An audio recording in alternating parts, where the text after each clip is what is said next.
नमस्कार, मेरा नाम है सौरभ पांडे। आपका स्वागत करता हूं मैं चीती मीडिया हिंदी पर। हरियाणा से एक बड़े बॉक्सर निकले थे जिनका नाम था विजेंद्र सिंह। विजेंद्र सिंह जिस वक्त ओलंपिक में पदक जीत रहे थे, उसी वक्त हरियाणा के भिवानी जिले में एक छोटा सा गांव है देवसर। वहां एक लड़का अपने पिता के साथ किसानी का काम करता था। विजेंद्र सिंह से प्रभावित होकर उस लड़के ने भी ठाना कि अब मुझे भी बॉक्सिंग करनी है, और आज वो लड़का हमारे साथ जुड़ रहा है। उनका नाम है मनीष कौशिक। मनीष कौशिक जी, आपका बहुत बहुत स्वागत है। धन्यवाद जी। जी, इससे पहले कि मैं बातचीत को आगे बढ़ाऊं, मनीष कौशिक जी के बारे में अपने दर्शकों को बता दूं कि मनीष कौशिक विश्व चैंपियनशिप में भारत की तरफ से कांस्य पदक जीत चुके हैं, कॉमनवेल्थ में रजत पदक भी जीत चुके हैं, और मौजूदा विश्व रैंकिंग में 6वें पायदान पर काबिज हैं, और साथ ही साथ भारतीय सेना में नायब सूबेदार के पद पर कार्यरत हैं। तो इतनी सारी उपलब्धियां लेने वाले मनीष कौशिक जी आज हमारे साथ जुड़ेंगे। मनीष, बहुत बहुत स्वागत है आपका। नमस्कार जी। जी मनीष जी, अभी इस वक्त आप टोक्यो में हैं, ओलंपिक हाँ जी। ओलंपिक में बाकी अन्य जो सदस्य गए हैं उनके साथ क्या माहौल है वहां पे? कैसी हैं तैयारियां और कैसा लग रहा है आपको? काफी अच्छा लग रहा है कि मैं ओलंपिक खेल रहा हूँ। ये मेरा पहला ओलंपिक है और काफी अच्छा लग रहा है यहाँ पे, क्योंकि वो सभी वर्ल्ड के जो टॉप एथलीट्स हैं वो यहाँ पे आए हुए हैं। और अब 23 से कॉम्पिटिशन ओपनिंग सेरेमनी, उसके बाद कॉम्पिटिशन स्टार्ट हो जाएगा। जी, तो अब पहले तो ये आप बताइए कि वहां पे क्या क्या चीजें, क्या क्या टास्क होते हैं? आप लोग ओलंपिक से पहले क्या क्या वहां पे आपसे कराया जाता है?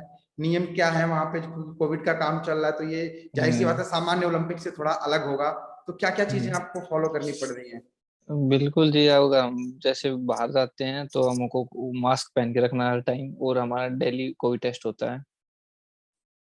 और हम बार बार हाथ को सैनिटाइज करते हैं खाना खाने में, और जो अलग डिस्टेंस बना के रखते हैं औरों से, ताकि खुद को जितना बचा सकें कोविड से उतना सही रहेगा। क्योंकि अगर ये टाइम ऐसा है, अगर इसमें सावधानी हट गई और हम कोई कोविड पॉजिटिव हो गया तो उसका वो ओलंपिक से बाहर ही निकाल दिया जाएगा, वो खेल नहीं सकेगा।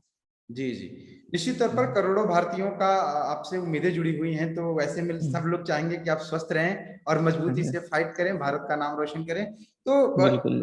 मनीष, वहां पे जो आप लोग की मतलब पहली जो फाइट आपकी है वो किससे है? वो अभी पता नहीं, जो 22 को शाम को ड्रा पड़ेगा कि तब पता चलेगा कि आपकी किसके साथ होनी है। अच्छा अच्छा, अभी मतलब फाइट निर्धारित नहीं है, लेकिन हाँ। आप इस ओलंपिक में बाकी अपने जिन प्रतिद्वंदियों से भिड़ रहे हैं, क्या उनसे पहले भी कभी आपका मुकाबला हो चुका है या सारे नए चेहरे हैं? नहीं नहीं, मैं ज्यादातर से खेल चुका हूँ। जो जैसे टॉप सीडेड बॉक्सर हैं उनसे भी, और जो काफी मतलब मैं आधे से ज्यादा बॉक्सरों के साथ मैं खेल चुका हूँ। जी, पुनीत जी, एक सवाल और आ रहा है दिमाग में कि आपकी ये जो जर्नी शुरू हुई एक छोटे से गांव से लेकर के आज आप टोक्यो ओलंपिक्स में भारत का प्रतिनिधित्व हम्म। करने के लिए मौजूद हैं, हम्म। निश्चित तौर पे बहुत बड़ी उपलब्धि है। करोड़ों युवाओं के प्रेरणा स्रोत बनेंगे आप।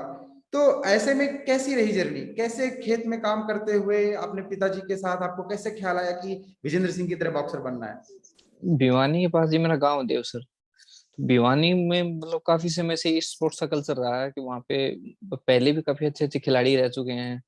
और जैसे मैंने बॉक्सिंग स्टार्ट की तब 2008 का टाइम था, जब ओलंपिक्स तब भी ओलंपिक्स हुए थे और विजेंद्र सिंह ने मेडल जीता था।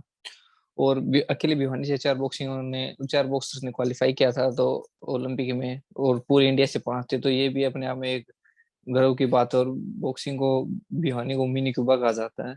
जी और मेरा गांव जो बिल्कुल इसके नजदीक है, तो मैं वहां से देखता रहता था कभी, क्योंकि कई बार वो खिलाड़ी आते थे गांव में क्रॉस कंट्री के लिए, तो वहाँ ट्रेनिंग करते थे। तो बस ऐसे ही मेरा भी रुझान हो गया गेम। जी, तो आप बॉक्सिंग में किसे किसे फॉलो करते हैं? मतलब दुनिया के और भी कुछ प्लेयर हैं या सिर्फ इंडियन को ही फॉलो करते हैं आप, सारे इंडियन प्लेयर्स को? हर मैं वीडियो देखता रहता हूँ, उनसे कोई भी अपोनेंट है, जो कोई भी खिलाड़ी हो जो पहले बेस्ट रह चुके हैं, जैसे माइक टाइसन और मोहम्मद अली हैं। तो इनकी मैं देखता हूँ ये कैसे क्या खेलते थे। तो मैं कोशिश करता हूँ जो उनकी अच्छी चीजें हैं जो मैं सीख सकूं, और ट्राई करता हूँ ट्रेनिंग। जी, मनीष, आपने मोहम्मद अली का जिक्र किया यहाँ पे। हालांकि मैं बॉक्सिंग के बहुत ज्यादा तकनीकी पहलू नहीं जानता हूँ, फिर भी एक सवाल आ रहा है कि उन लोगों की जो टेक्निक थी उस टाइम पे बॉक्सिंग की और आज की जो टेक्निक है, इसमें कुछ बदलाव आया है या वैसा ही सब कुछ है? नहीं, बदलाव तो आया, क्योंकि जो हमारे जो रूल है रेगुलेशन है और जो हमारे जो इक्विपमेंट है वो टाइम टू टाइम चेंज होते रहते हैं, ताकि बॉक्सिंग को जितना सेफ और जितना अच्छे तरीके से खेला जाए जी, उस हिसाब से। अच्छा, एक चीज और बताइए, आपकी आपकी पहली जो फाइट थी वो आपको याद है? पहली इंटरनेशनल फाइट? पहली इंटरनेशनल थी इतना याद है जी, मेरी 2011 में थी पहला इंटरनेशनल में। जी, लेकिन कोई कोई तो फाइट ऐसी होगी जो बहुत यादगार होगी, जिससे लगता होगा कि हाँ यार ये मैं कभी नहीं भूल सकता, ये it was a great day. Commonwealth मेरा सबसे पहला इतना मेजर कॉम्पिटिशन था सीनियर लेवल पे, तो वो मेरे लिए सबसे यादगार है पहले, अच्छा। क्योंकि उसमें परफॉर्मेंस आने के बाद ही मैं अपने आप में और कॉन्फिडेंस आया कि मैं अच्छा कर सकता हूँ, और मैंने और तैयारियां शुरू की। जी, आपने विजेंद्र भी आपके गृह राज्य से हैं, तो कभी उससे आप मिले हैं, कभी उनसे सीखे हैं कि कुछ तकनीकी पहलू पे बात हुई हो? नहीं नहीं, ऐसी कोई बात नहीं है उनसे, पर जैसे हम शुरू से ही जब हमने बॉक्सिंग स्टार्ट की तो उनको देखते आ रहे हैं, उनकी वीडियोस, उनको ओलंपिक्स में खेलते हुए देखा है। अब मनीष जी, अब एक और आखिरी सवाल आपसे करूंगा, क्योंकि आप ओलंपिक में हैं, बहुत सारे प्रेशर भी होते होंगे। कैसे आप खुद को फिट कैसे रखते हैं, कैसे मेंटली, क्योंकि माइंडसेट कैसे बनाना है कि रिंग में जाना है, इस बार बिल्कुल जीत के आना है, तो कैसे आप मैनेज करते हैं इन सारी चीजों को? ट्रेनिंग से ही मैनेज करते हैं, क्योंकि हम ट्रेनिंग से ही खुद में कॉन्फिडेंस आता है। अगर हम खुद ट्रेनिंग नहीं करेंगे तो हम खुद में कॉन्फिडेंस नहीं आएगा कि हम कैसे क्या करेंगे। अगर हमारी 100% तैयारियां हैं तो तभी हम सोच सकते हैं मेडल के लिए। जी, और आप इंडियन आर्मी में भी हैं, तो भारतीय सेना की तरफ से भी आपके जो मित्र होंगे उनके तरफ से भी शुभकामनाएं आती होंगी, उनको हाँ भी जी आप बिल्कुल। शुभेच्छा होंगी। मैं इंडियन आर्मी में जी सूबेदार के पद पे हूँ, और वहाँ मेरे कोचेज हैं, उनसे बातें होती रहती हैं। और जो हमारे जो खिलाड़ी हैं जो क्वालिफाई करके आए हैं, जैसे अमित पंघाल है, सतीश कुमार, ये भी आर्मी से ही हैं। जी, मतलब तो आर्मी का आर्मी में होने का आपको फायदा मिलता है। बिल्कुल, आर्मी का काफी सपोर्ट रहा मेरे को यहाँ तक पहुंचाने के लिए।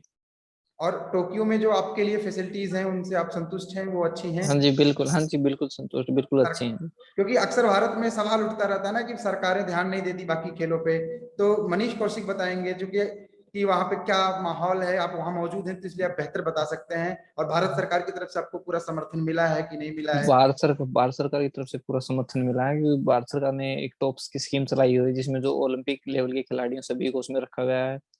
तो उनकी जो कोई भी नीड हो, कोई किसी प्रकार की जरूरत हो, तो हम उनको डायरेक्ट बोल सकते हैं, और वो बिल्कुल पूरी कोशिश करते हैं हमको जल्दी से जल्दी से उसके उस समस्या को दूर करने की। जी, मनीष, आपके आने वाले मैचेस के लिए आपको हम अपनी तरफ से शुभकामनाएं देते हैं। करोड़ों भारतीय आपके लिए प्रार्थना करेंगे कि आप पदक लेकर के देश में आए और आप देश का नाम रोशन करें, साथ ही साथ थैंक यू।